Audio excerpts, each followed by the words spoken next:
नमस्कार, मैं हूं रीना सुथार और आपका स्वागत है रीना सुथार ऑफिशियल चैनल में। क्या 8वां वेतन आयोग में 2.0 फिटमेंट फैक्टर लागू होते ही केंद्रीय कर्मचारियों और पेंशनर्स का वेतन दोगुना हो जाएगा? सोशल मीडिया पर यही दावा तेजी से वायरल हो रहा है, लेकिन क्या सच में ऐसा होने वाला है या फिर इसके पीछे छिपा है एक बड़ा गणित जिसे बहुत ही कम लोग समझ पाए हैं? आज की इस वीडियो में मैं आपको उदाहरण के साथ ये समझाऊंगी कि 2.0, 2.38 और 2.57 फिटमेंट फैक्टर का आपकी सैलरी पर वास्तविक असर कितना होगा। क्यों केवल बेसिक वेतन बढ़ता है, पूरी सैलरी नहीं बढ़ती, और आखिर कर्मचारियों को कितना वास्तविक लाभ मिल सकता है। इसलिए वीडियो को अंत तक जरूर से देखिएगा, क्योंकि ये जानकारी हर केंद्रीय कर्मचारी और पेंशनर्स के लिए बेहद ही महत्वपूर्ण रहने वाली है। तो ज्यादा देर ना करते हुए आज के इस वीडियो की शुरुआत करती हूँ। लेकिन वीडियो की शुरुआत करते हुए आप सभी से निवेदन है कि इस चैनल के माध्यम से जो जानकारी मैं शेयर करती हूँ, यूजफुल लग रही हो, पसंद आ रही हो, तो इस चैनल को लाइक जरूर से कर दीजिएगा और इस सब्सक्राइब कर लीजिएगा और शेयर भी जरूर से करिएगा। तो चलिए इसी के साथ आज के इस वीडियो की शुरुआत करती हूँ। तो वीडियो की शुरुआत करते हुए सबसे पहले बात कर लेते हैं 8वें वेतन आयोग के बारे में। क्या 2.0 फिटमेंट फैक्टर से वेतन डबल होगा? सोशल मीडिया के दावों का सच और वेतन गणना की वास्तविक कार्य प्रणाली। चलिए विस्तार से इसके बारे में बात करते हैं। अब देखिए सोशल मीडिया का दावा यहाँ पर क्या कह रहा है। ग्रोस सैलरी जो है वो मल्टीप्लाई होगी फिटमेंट फैक्टर से, यानी डबल सैलरी हो जाएगी। 2.0 फिटमेंट फैक्टर लागू होने से पूरी टेक होम सैलरी जो है वो दोगुनी हो जाएगी। ये सोशल मीडिया में जो दावा किया जा रहा है ये बिल्कुल ही गलत है। अब देखिए विशेषज्ञों की वास्तविकता क्या है। फिटमेंट फैक्टर केवल बेसिक पे पर लागू होता है, पूरी ग्रॉस सैलरी पर नहीं होता है। चलिए बेहद ही आसान भाषा में इसको समझाती हूँ। वेतन संरचना की अगर बात करें, फिटमेंट फैक्टर वास्तव में कैसे काम करता है।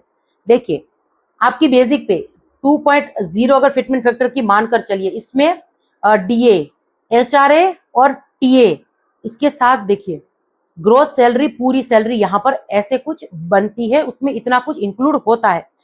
अब अगर हम बात करें बेसिक पे की, तो फिटमेंट फैक्टर जो है इसका सीधा असर पड़ेगा बेसिक पे पर। एचआरए, टीए और अन्य भत्तों की अगर बात करूं तो अलग नियमों द्वारा निर्धारित होते हैं ये। तो ऐसे में नया बेसिक पे बराबर पुराना बेसिक पे मल्टीप्लाई 2.0, तुरंत दोगुने नहीं होते, अनुपात बदलता है, यानी एचआरए और टीए में आपको तुरंत बदलाव नहीं मिलेगा। अब पुराने डीए का 0 यानी 0% हो जाना ही वो मुख्य कारण है जिससे कुल वेतन में उम्मीद से कम वृद्धि दिखाई देती है। अब देखिए डीए यानी महंगाई भत्ता का क्या होता है उसको समझते चलिए। पुराना डीए यानी जो अभी तक 1 जनवरी 2026 तक हमारा जो डीए था, डीए रिसेट होगा, यानी डीए को है ना 0 में मर्ज करके ही हमारा नया बेसिक पे मिलेगा। तो ऐसे में डीए जो है वो सीधा 0 हो जाएगा। नए वेतन आयोग के साथ ही डीए फिर से 0 से शुरू होगा। तो कुछ इस तरीके से है, हमें हमारा नया फिटमेंट फैक्टर मिलेगा। अब ऐतिहासिक साक्ष्य क्या कहते हैं। बड़ा फिटमेंट फैक्टर हमेशा बड़ी वृद्धि नहीं लाता है। देखिए चौथे वेतन आयोग की अगर बात करें तो 27.6% कुल वेतन वृद्धि हुई थी। इसी तरीके से 5वां वेतन आयोग की अगर बात करें तो 31% कुल वेतन वृद्धि हुई थी। छठे वेतन आयोग की बात करें तो यहाँ पर 1.86 फिटमेंट फैक्टर मिला था, तब जो है 54% की विशाल वृद्धि हुई थी। 7वां वेतन आयोग 2.57 यानी अच्छा खासा फिटमेंट फैक्टर था, लेकिन केवल 14.29% की ही वृद्धि यहाँ पर हुई थी।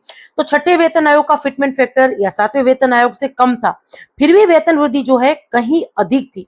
वेतन वृद्धि भत्तों के नियम पर निर्भर करती है, सिर्फ फिटमेंट फैक्टर के नंबर पर नहीं निर्भर करती है। अब देखिए 8वें वेतन आयोग के संभावित अनुमान क्या है।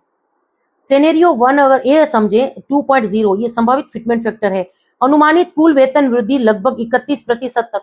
सिनेरियो बी 2.38 की बात करें तो संभावित फिटमेंट फैक्टर अनुमानित कुल वेतन वृद्धि जो है 31% से अधिक हो सकती है अगर फिटमेंट फैक्टर 2.38 रहा तो। और 2.57 अगर फिटमेंट फैक्टर रहा तो अनुमानित कुल वेतन वृद्धि जो है लगभग 58% तक संभव है। लेकिन कब? केवल विशेषज्ञों और रिपोर्ट्स के अनुमान है। केंद्र सरकार ने अभी तक किसी भी अंतिम फिटमेंट फैक्टर की जो है घोषणा नहीं की है, ये भी हमें याद रखना चाहिए।